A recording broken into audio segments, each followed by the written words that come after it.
I keep hearing the same things again and again the last few days. He-Man, Masters of the Universe came out and it flopped. It did. Mandalorian and Grogu, it also flopped, so Star Wars is dead. Indiana Jones and the Dial of Destiny from a couple of years ago, it flopped. So you know what? Gen X franchises are just dead. They're gone. Forget about them. They're past their time. That's what everybody keeps saying. But I want to push back against that completely. I'm talking a hard pushback because the audiences for those franchises are not gone. Those franchises are not dead. The problem is not that nobody wants these stories anymore. The problem is that Hollywood keeps taking the things that we love, the specific characters, the specific values, the specific heroic archetypes that made these franchises matter to entire generations, and systematically keeps replacing them with something that is unrecognizable. And then they act like it's surprising when the audiences that love the original don't show up for the replacement. This is not a conversation that we're having about politics or ideology that is inevitably part of the discussion. This is a conversation about craft and about storytelling, about what these franchises actually are and why Hollywood just keeps getting them wrong. We're going to talk about it. So pop that tape in. I got you. Let's go do this.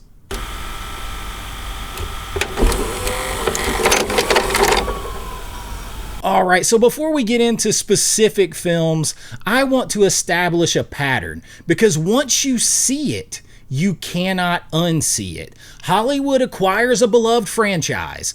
They hire filmmakers who don't share the original audience's values or understanding of the property. Those filmmakers and writers, they film what they want to make, the stories they want to tell, which almost always deconstructs or reimagines what the original stood for. The existing audience then shows up on opening weekend, recognizes that what's on screen is not what they came for. It's not the characters, the franchises, the stories, and the heroes that they know and love. And then they don't come back for them. Word of mouth collapses and the film underperforms. That doesn't even get into the fact of the self-sabotage when you talk about writers who set out to put ideologies, political agendas, social justice messaging, or insert themselves and their own life stories in place of the characters, which happened with He-Man and the Masters of the Universe, which was still a fun movie, but it's not the He-Man that we came to know for a specific reason or several reasons. And then when these movies flop, instead of actually examining the obvious reasons why they flopped and addressing why they alienated the target audience for these particular films, Hollywood announces the franchise is dead, Gen X properties don't have commercial viability, Gen X properties are dead, they've been done too much, nobody cares, nobody wants to see these stories anymore. And that conclusion is absolutely wrong, and I can prove it. Let's start in 2022 with Top Gun Maverick. $1.5 billion with a B dollars worldwide. The highest grossing film of Tom Cruise's career, a sequel to a 36-year-old film that Hollywood had largely written off as a relic. Top Gun Maverick was not something that deconstructed Pete Mitchell. It didn't reimagine him into some guy that's in touch with his feelings or some emasculated man. It didn't make him doubt his own legacy or wish he'd made different choices. It honored him in everything he was. It gave him a genuinely difficult challenge that required everything that his character is and has been. His skill, his courage, his willingness to sacrifice himself for the people under his command. The audiences then responded. This tied back. It was shot the same. It felt the same. as the original. This was the character that we knew back from the 1980s, and the audiences came out in record numbers, the largest box office in many, many years, and one of the best in recent history. So the franchise wasn't dead. The audience was still there. They were waiting for a film that understood what they loved and actually served it faithfully instead of apologizing for it, emasculating the lead character, feminizing the lead character, deconstructing him. That is the proof. That is the template, and Hollywood keeps refusing to use it. And so now let's start with the most recent thing. Let's do the duty that lies nearest, the 2026 Masters of the Universe film. Now, I've done a review of this. I love Masters of the Universe. I reviewed this film, and I have genuinely complicated feelings about it because it's all the way bad in some parts, and it's all the way great in some parts. And there is a great 10 out of 10 movie in there. If it were cut properly, if it had certain things taken out of it, there's a 10 out of 10 movie that exists in there. There are things in it that I completely enjoyed. The production design is cool. Some of the sequences, some of the dialogue that's in there is great. Jared Leto, believe it or not, as Skeletor is awesome, bringing a genuine commitment to the cartoon version of Skeletor. But as a filmmaker, here's my honest diagnosis of the central problem here. He-Man is the most powerful man in the universe. That is not a detail. That is not incidental to his character. That is the character. The entire mythology of Masters of the Universe is built around one specific and powerful idea. Prince Adam, an ordinary young man, is chosen to wield extraordinary power, and because of his strength of character, he chooses to use that power in service to others rather than for personal gain. That choice, that strong, physically strong, intelligent man choosing self-sacrifice and service is what the character represents. It is what made millions of children in the 80s look at He-Man and understand something fundamental about what being a hero is. The 2026 film takes a completely different choice. Adam gains his power through emotional vulnerability and self-acceptance. He's physically small. The director can't help but insert himself here. He said in an interview that he was never an athletic kid. His father wanted him to be in sports, but he was a weird kid, an artistic kid, smaller than other kids, and he saw a way to insert his experience into Prince Adam and He-Man. So now He-Man is a runt. He's picked on. He's uncertain. He earns his transformation, though, by getting in touch with his feelings and accepting who he truly is. And I want to be specific and precise about what I'm saying here. That is not a different telling of He-Man, the story. That is a different story entirely, about a different kind of hero with different values at his center, he's basically a different hero altogether, wearing the He-Man mythology and the He-Man costume. The audience that grew up with He-Man didn't come to see a story about an emotional vulnerability and self-accepting character. They came to see a story about a man who was already strong and smart and the Prince of Eternia and already one of the most powerful people in the room, who then gets extraordinary power and chooses to use that strength to help others. The strength was never a problem to overcome. This is the fatal flaw here with Hollywood in deconstructing masculine heroes. The strength and intelligence was never a problem to overcome. The strength was a gift. What mattered was how the character of the person chose to wield it. When you change that, you change the story fundamentally. When you make the strength something that Adam has to earn by becoming emotionally open, you haven't reimagined He-Man. You have replaced him with someone else entirely. And the existing audience feels that replacement. Forget the bad marketing and then talks of toxic masculinity, all of that, which was almost self-sabotage because there's not really a ton of that in there. But the audience feels that. It's off-center from the hero they knew and the hero they love, and they know the difference. And a story that understands what they love and a story that uses what they love as raw material for a different argument makes it feel incomplete, like a bait and switch that you pulled on a generation that loved that character.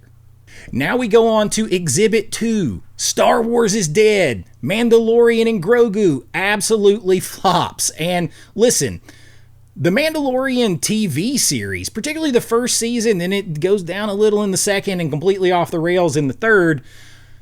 But the original season is one of the great examples of Hollywood getting a franchise right. The Mandalorian worked as a character for a very specific reason. He was basically John Wayne. He was a man of few words and complete action and complete conviction. Quiet, competent, self-sacrificing, defined entirely by a code of honor that he maintained without apology for it, without a wink at the camera for it, without any kind of irony. He didn't need to process his feelings aloud in order to be a hero. He didn't need anyone to validate his feelings or the choices that he made. He was a certain kind of man, a kind of man that Hollywood has largely stopped making movies about. And when they do, they deconstruct and emasculate him and point out everything that he was really bad and it wasn't as great as you thought. But he's also the kind of hero that audiences responded to with genuine and immediate love, because that is the kind of character many of them grew up with and are starved for. The first season of The Mandalorian proved that, and it was important. It also proved that there is an enormous audience for that kind of story and that kind of hero, a hungry audience for traditional masculine heroism presented without deconstruction or apology. The Mandalorian didn't spend his time being told that his values were problematic. He lived by his honor code, his values, and the story honored him for it, and so did the audience. The film took a different choice completely. I'm not going to spoil specific plot details for people who haven't seen it, but I will say this. The specific qualities that made Mando, the quiet, the competence, the self-sufficiency, the living by a code of honor, all these things were softened in a way that served the filmmakers' ideologies, their preferences, their sensibilities, rather than the audience's established relationship with the character. And the audience noticed this. You could tell. They always are going to notice, Hollywood, because here's the thing about a beloved character. The audience knows them. They love them. They have spent hours with them and even more hours thinking about them. They understand how they move, how they speak, how they respond to difficulty. And they, more important than any of that, they understand how that character makes them feel and how it makes them aspire to something. And when a filmmaker makes choices that are inconsistent with that understanding, even in any subtle way that you want to debate, the audience feels it, usually before they can even articulate it. That feeling is what the discourse around Mando and Grogu has been trying to name all week. Instead of just saying Star Wars is dead and it's another GenX brand that's dead, the sense that is slightly off and has been so long for Star Wars, for sure, because of all these same reasons, but specifically here with Mando, because it started off at the other end of the spectrum. That character on screen was wearing the Mando outfit, but he was operating by completely different principles. Now, Exhibit 3 is one that's close to me because I love Indiana Jones. It is one of my favorite films. The Raiders and Last Crusade are two of my top 10 favorite films of all time. And Indiana Jones traditionally has been defined by being a smart, rugged, just talented man who is always pushing forward momentum in everything that he does. The specific joy of a man who just loves adventure, the chase, the discovery. He is alive in every single meaning of that word. He's and he's an extraordinary person when it comes to living life to its fullest, throwing himself into impossible situations and finding a way through them by being smarter, braver, more resourceful, and more determined than everyone else around him. That is Indiana Jones across 4 films, including Crystal Skull, which I will defend. The character's relationship, though, to the adventure across those 4 films is consistent. He complains, he gets hurt. It ain't the years, honey, it's the mileage. He makes mistakes. He does. He's not an infallible Mary Sue perfect character. But the thing is, he never stops. He never stops trying to do what's right, seeking the adventure, and he just keeps going because nothing is going to stop him. Now, in the Dial of Destiny, that completely changes. We start off with a de-aged Harrison Ford in an extraordinary action sequence that really grasps a lot of what the original Indiana Jones films were all about. So it's proof, this is what makes it worse, because that is proof that the filmmakers understood what Indiana Jones looks like and is at his best. And then they spend the whole rest of the movie, like when we're up to date, with Indiana Jones as a man who is deconstructed. He's lost his forward momentum completely. He's a shell of the man who he was. Indy is tired. He's disconnected, drinking alone, sad in his apartment, talking about retirement. At one point, and this is a creative choice that I find very revealing right here, he's literally wishing he could stay in the past rather than return and face his own life. That is not Indiana Jones. That is not him. Indiana Jones is not someone who's looking to escape his own life. However chaotic, however painful it is exactly the life he would have chosen and did choose over and over again. The filmmakers, though, took the most forward-looking, determined, tough, smart, brave character in the history of cinema, really, and gave him a story about looking backward, being depressed, undermining everything he had done, undermining all of his achievements, discoveries, adventures, and left him with nothing but a shell, a husk that was all wrapped up in self-doubt and the weight of age. I mean, I get it. There's a pathos available to where you can see a hero confronting now his own limits. But that's not what they did here. They tried to undermine everything he had accomplished, everything he was, and set up a new girl boss to just effortlessly beat him and mock him in everything he has done and make him question everything he is. But Indiana Jones was never that kind of hero. He never really would have even questioned his own limits. Right? That's not what he would have done, much less give way to a girl boss trying to shove him aside.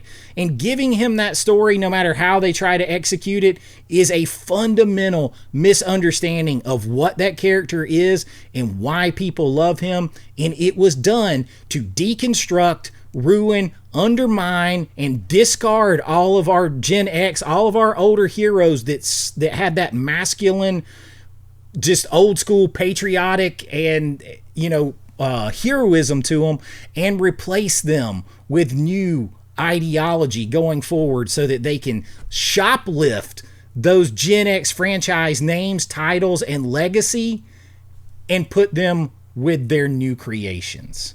And now we have to talk about Luke Skywalker and Star Wars and The Last Jedi, because specifically, this might be the clearest and most discussed example of the pattern that I'm trying to talk about here. Luke Skywalker is a hero of the original Star Wars trilogy. The farm boy who becomes a Jedi, the son who redeems his father, the man who looks at Darth Vader, the most terrifying villain in cinema, and says there is still good in him and refuses to give up on that belief even when everything around him is saying that he is wrong. That specific quality, that refusal to abandon hope, and that is something we've gotten rid of. I've said this before, whether it's horror movies or anything else. The first thing movies want you to abandon now is hope. But Luke Skywalker's refusal to abandon hope and the commitment to seeing good in his father, even at personal cost, is what Luke Skywalker is. It is the core of his character, established, even if it's naive to start with. It's established across the first 3 films and for generations to come. But The Last Jedi gave us a Luke Skywalker who abandoned the Jedi. He was hiding out on an island. He was probably the most pathetic version of that character that you could imagine. He had even considered killing his nephew in his sleep, the most cowardly way possible, because he sensed darkness in him. Set aside whether or not that could have been an interesting story for him to maybe go down the dark path. The question is whether it's Luke Skywalker's story, whether the man who refused to give up on Darth Vader would ever consider murdering a sleeping child that was his nephew. That is repugnant on so many levels. And Rian Johnson made a deliberate, creative choice led by Kathleen Kennedy, to deconstruct this hero, to take the legend and reveal the failure he really was underneath it all along. Deconstruct him, get him out of the way, say all that stuff, he really wasn't that good, but look over here at Rey, because she's awesome. She's perfect from day one. She's perfect. No getting zapped by training, blasters or anything like that, or remotes. She is a perfect Mary Sue from day one. Let's focus on her. And it produces a failure of just epic levels and a destruction of one of the most legendary characters in the history of American cinema. But Luke Skywalker in this movie is not in the right context at all. And it's done deliberately, because the specific quality that's being deconstructed is Luke's unconditional belief in the good in people, in hope. They want to get rid of hope. It's not a flaw to be examined, though.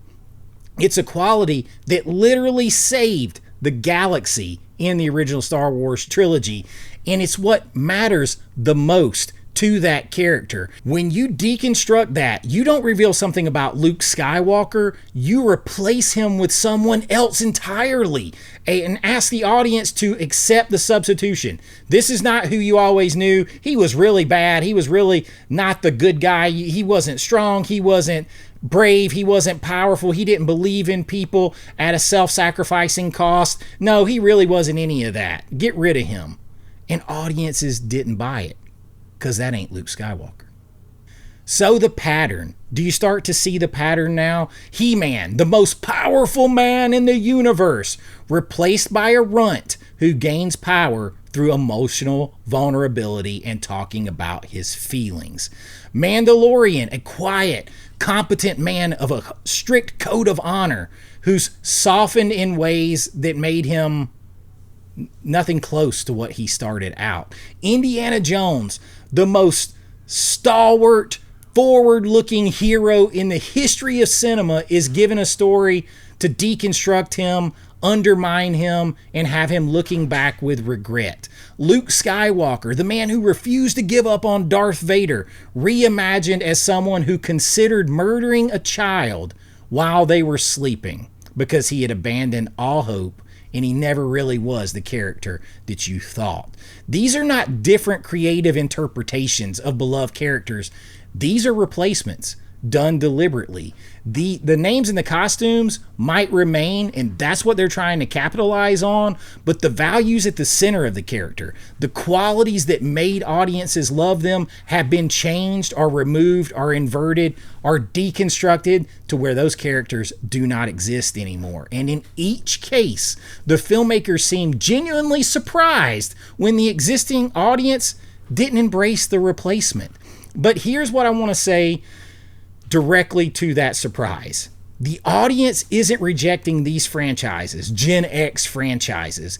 They're rejecting the creative choices that are being pushed on them and being made within them. Those are not the same thing, and confusing them, announcing that GenX franchises are dead when what actually happened is the specific films made choices that alienated the specific audiences and ruined those characters, deconstructed them, and left nothing but a husk behind, is how Hollywood avoids learning the actual lesson. So I'm going to go a little bit deeper here real quick because there's one deeper level to this. I think there's something more important happening here than bad creative choices. There's a specific kind of hero that Hollywood has become increasingly uncomfortable with. The traditional strong hero, the masculine hero, the self-sacrificing hero, the hero that's already capable, already competent and powerful with certain of his values. He just has to train, get better, and be willing to lay it on the line for those people who love him and the people he loves. Rather than the hero who needs to grow up and needs to, find his feelings. The traditional strong hero has become a problem for Hollywood, a problem they're trying to solve and deconstruct rather than celebrate. He's too confident. He's too competent. He's too certain, too masculine, too strong, and these are ways and things that make modern filmmakers and modern writers uncomfortable because they have to find a way to push the cultural message that they have absorbed over the last 15 or 20 years. And that's that the competence of a masculine, strong man is something that needs to be examined, that it's complicated, it needs to be deconstructed because they need to learn a more appropriate way rather than honoring what those characters and those men are. And so they take He-Man, the most powerful man in the universe, and make him small and weak so he can grow with his feelings. They take the Mandalorian, the man who needs no validation, essentially John Wayne in a Western, and give him the emotional needs that require processing. They take Indiana Jones, the man who runs toward adventure, and make him doubt whether the running was worth it, and maybe he should just hand it over to this girl boss. In each case, they are solving a problem that the existing audience didn't experience as a problem. The strength and confidence and the forward momentum and the self-sufficiency and the masculinity were not flaws in these characters. They were what the audiences loved about them. You cannot deconstruct your way to the audience's heart when the thing you're deconstructing is what they came to the movie to celebrate, because that is what they loved in the character.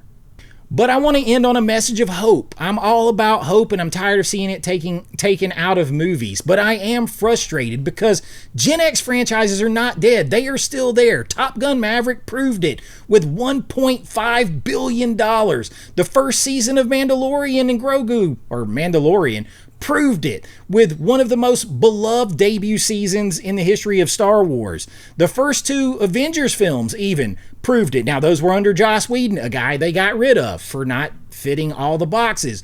John Wick proved it. Project Hail Mary proved it. These films worked because they never once questioned the hero's competence. They were committed to the things that they needed to be committed to, and they complimented those characters on their strength and their courage. When Hollywood trusts these characters, when filmmakers make films that understand what the existing audience loves and they try to serve that faithfully, the audience shows up in extraordinary numbers. The GenX franchise audience is not gone, and it's not small either. It is actually the biggest spending audience out there. It's not a niche. It's enormous and passionate. It's a loyal audience that's spending its money somewhere else right now because the films being made in their name keep betraying the specific things they have come to love over the years and that they want to celebrate. Give them He-Man, the real He-Man, the most powerful man in the universe who chooses to use that power for others. Give them the real Mandalorian of the first season, the man whose code is his identity and whose silence is his strength. Give them Indiana Jones running towards adventure, even if it might cost him his life, rather than running away from his own life. Give them the heroes they love, honored, and honor those heroes and celebrate them rather than deconstructing and discarding them, and watch what happens. The franchises are not dead. They are waiting. So no, GenX franchises, not dead. Definitely alive. The audiences are not gone. The appetite for these stories to be told faithfully, That is the key. And with genuine understanding of what made them great has never been stronger, actually, than it is right now, after being inundated for so long with the deconstruction of our heroes. What's dead is Hollywood's willingness to trust their audience and to get rid of the messaging and the deconstructing and undermining of those masculine and strong heroes of the past. Make He-Man be He-Man, rather than the story the filmmakers wish He-Man was, rather than being embarrassed by what He-Man is and stands for. Top Gun Maverick showed the way. The first Mandalorian season showed the way. Project Hail Mary showed the way. The path back is not complicated. Make the film the audience came to see. Honor the characters they love.